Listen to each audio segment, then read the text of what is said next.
So I'll record this so that, like, I'll tell my um friends what I did. So I did something called Kriya, means creative force. So whatever we create, like Kriya is the ability to manifest powers. And so let me, I think I am I'm making sure that my recording will go through. So this yoga is called Nithya Kriya Yoga. Nithya means eternal. Like yoga is like a pathway, a tool. So my teacher, he first time released these as webinars. In the past, you have to go in person. So the first one, Nithya Dhyan Yoga, is to clear all the energy centers. Like you have 7 chakras, energy centers. So that is to clear each center holds a certain energy, like survival instinct, love, jealousy, um, like conditioned love is jealousy, like that. So that embeds. So that was NDY, which is 2-day program for $100. I did that too because I really want to support him. My teacher, I feel whenever he comes with a new program, I'll just blindly sign up. I feel, let me think later. I use my heart, just like you guys, right? Like sometimes what's the right thing to do. So the interesting thing was, right, in my mind, I'm thinking I would enjoy NDY more. Get Dhyan. Dhyan is focused awareness of something. That's what Dhyan literally translates to. And the creative Kriya Yoga, I felt, is more about like exercise and stuff. This is what in my mind I was thinking. So I was not really attracted to NKY. But I said, might as well do everything. So the funny part was the exact thing which I thought I wouldn't like is the one I liked.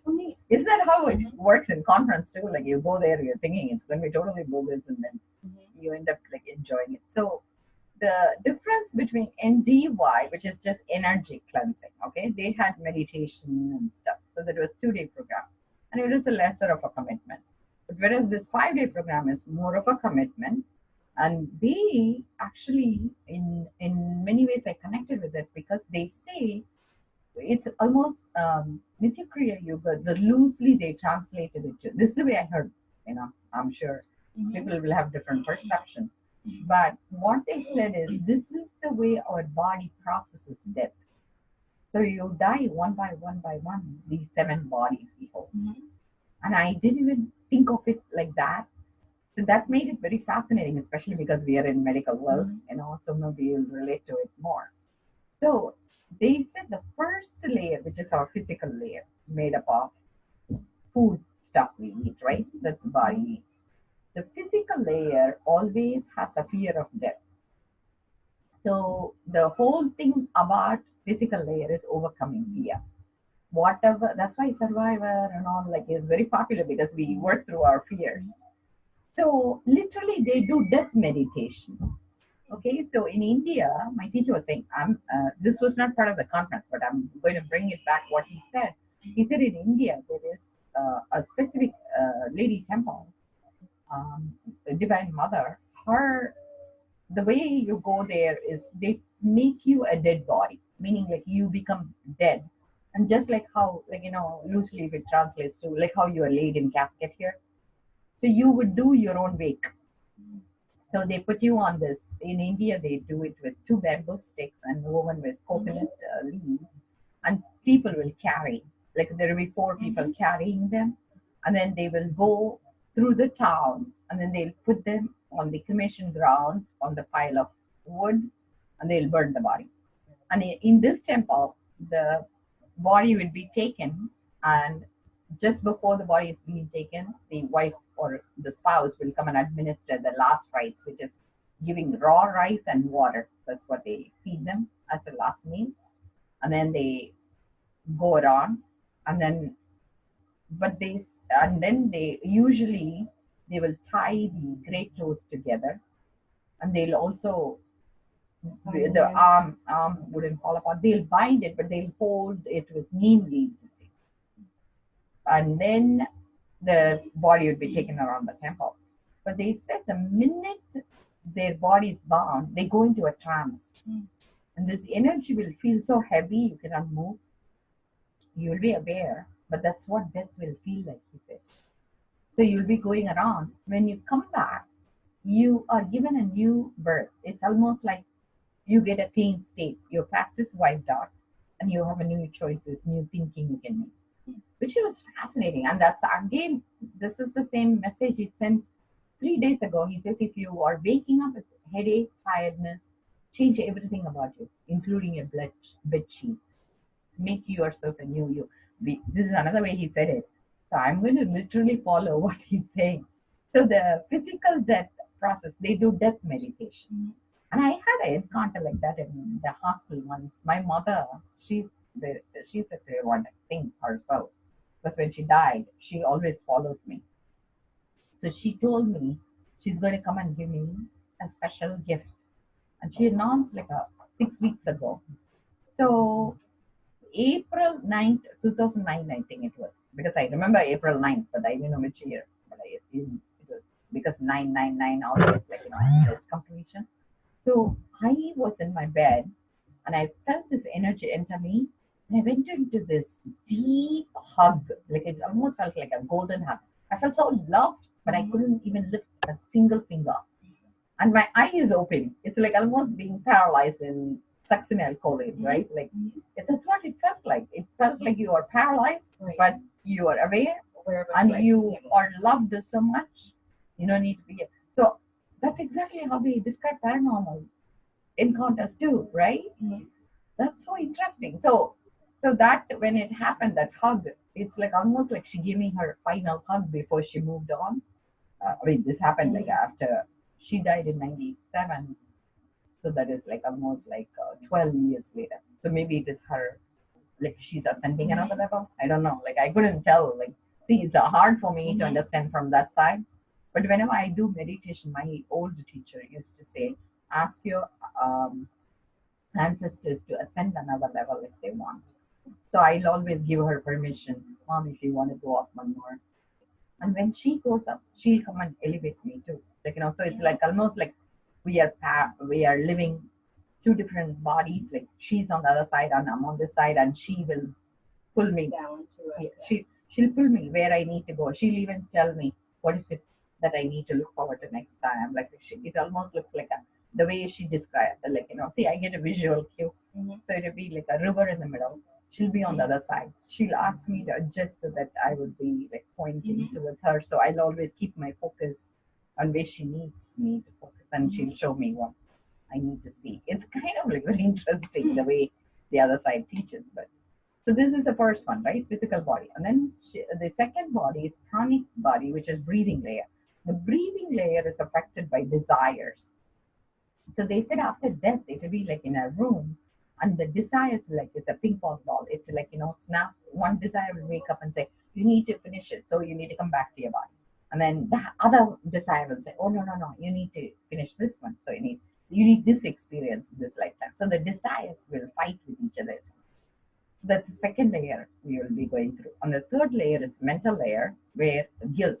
Oh, I wish I had done this better. I wish I had done this better. So the desire is about future, whereas guilt is about past. So between these two, the desire layer, you need to take an inhalation. That's why you want to come back. Guilt is about exhalation. You need to let go. So it will be like very interesting. So by being grateful, you can offset both. They did both breathing meditation and letting go meditation. And then the fourth layer is etheric layer, where etheric layer is about pain, how much pain we encounter. So we tell ourselves it's not worth it, right? So the pain layer is about reliving those memories, that age, that being, and trying to recap it 5 times. So like how we do share. So you share the same way you felt by looking into your mirror, looking into your own eyeballs and talking about it. That was very interesting. It was very healing. Actually, sometimes I didn't even know I had those feelings. Like, I like bawl my eyes out, like because it's looking like I am looking at me as my own mother and like telling Mom, this is what happened to me. Kind of like an actualization of yes. So that was very interesting. So there was the 5 5 times you need to relive, but they made us do it 21 times. But that is because you really, when you're in deathbed, you want it, you can get it out. Then afterwards, the fifth layer is causal body, which is the comatose state.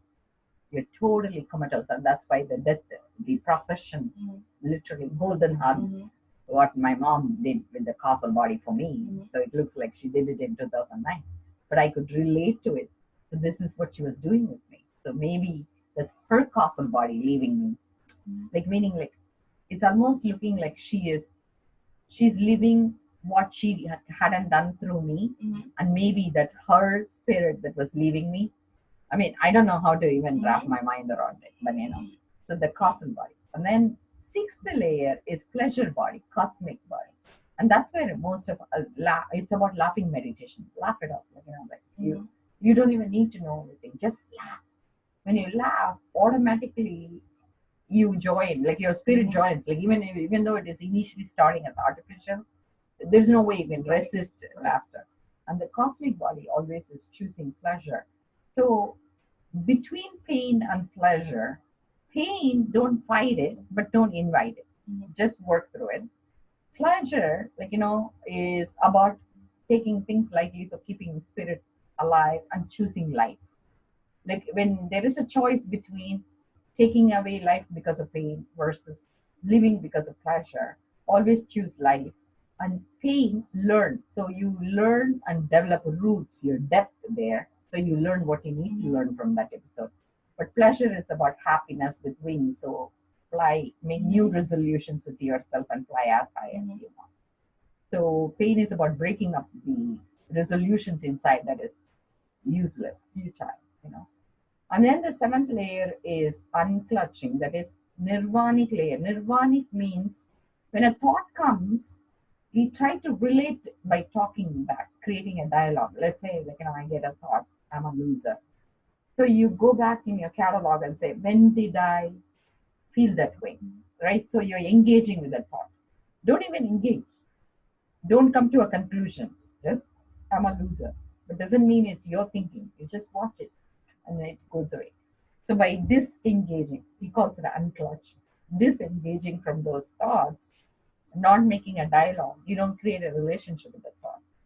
And by doing that and not concluding, it's very interesting. Yesterday I was talking to somebody and she was saying, you'll be no good at running spiritual groups because you're very distracted.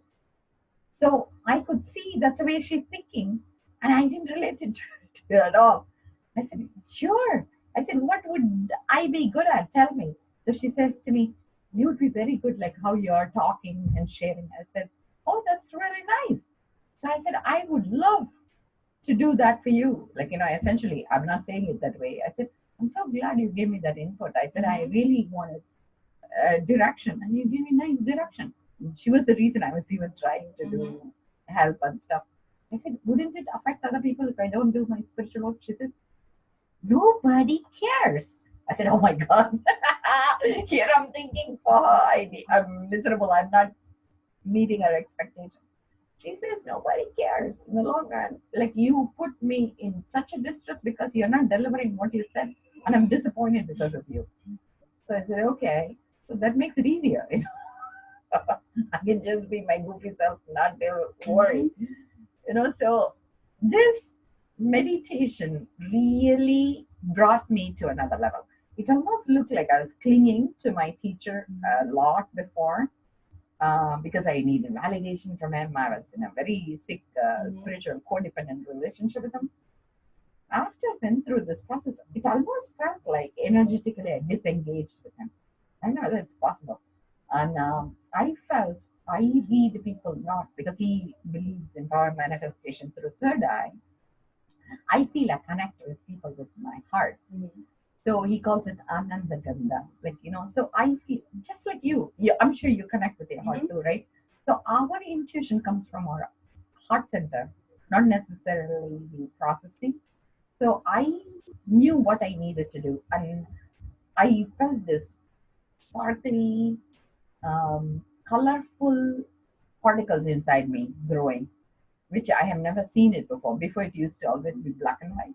So after this this 5-day meditation, I saw they call it rainbow bridge. When you go through the black and white is the physical body, literally. When you do the color, the cosmic body, which is the pleasure body, that's when we create rainbow bridge. Remember how they call rainbow bridge meditation and stuff? I didn't realize it's the same.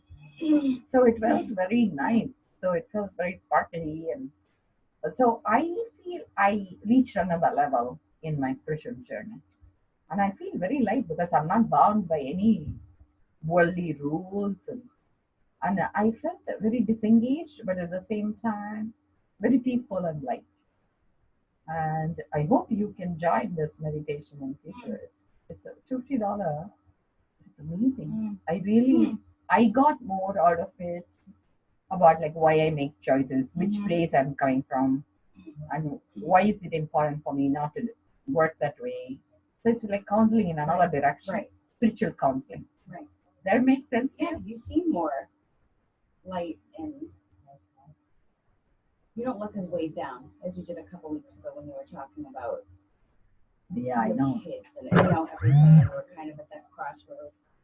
I actually, that's interesting. So after that episode, I developed this arm pain. Yeah, we talked about that. Yeah, remember? Yeah. It's the river flow.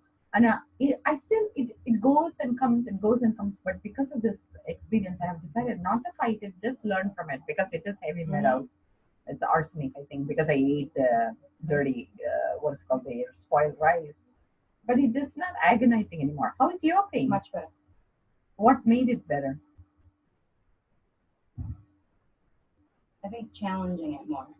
Like how you worked out more? Yeah. Like you said, working through it, not being afraid that it's gonna like put too much limitation on me.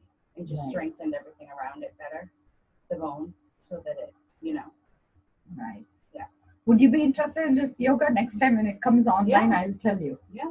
So maybe I'll do it with you. Yeah. Because I enjoyed it. I think I'm going to focus on that more and more because I think it's amazing.